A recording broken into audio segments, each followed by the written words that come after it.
What's going on, YouTube? We're back today. Just want to give you a quick rundown on the Yamaha Wolverine RMAX.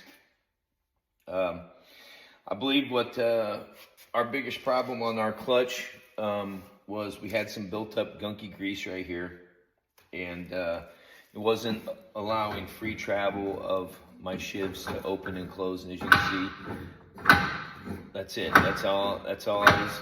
Well, they were like this when the guy brought the machine in. They were stuck open. These things are relatively easy to work on, guys. Don't freak yourself out with, oh my goodness, it's a clutch and blah, blah, blah. It's really simple. YouTube also, guys, I use YouTube. There's some really smart guys out there. They offer up a lot of great tips, especially for mechanics. If you've never taken something apart, it just gives you kind of a guideline to go by. You're still gonna have your problems. That's the one thing that I have seen. Every problem that I ever have, they never have that problem on YouTube. So that's why I kind of like to put my videos on YouTube. You can kind of see how I do things, and it's relatively simple. All these machines are relatively simple to work on, guys. There's nothing that's mind-boggling or that's gonna stump you up. Generally, most of it contains used parts, just a breakdown in maintenance and whatnot.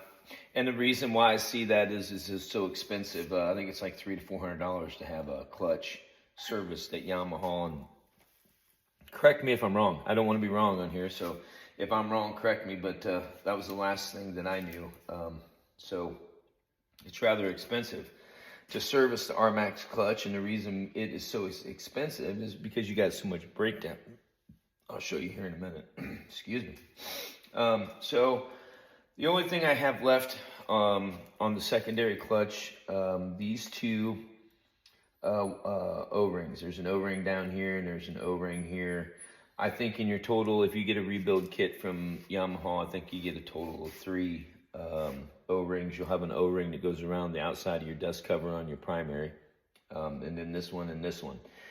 Guys, the purpose of these O-rings right here, it's really simple. When you go back with putting this thing together, you're going to fill these with a polyurea grease, not tube grease. We're not using axle grease. This is called polyurea grease, and the reason why it doesn't score, doesn't get sticky, doesn't gum up, and you got to be very careful about the grease that you put in there. So you're going to fill these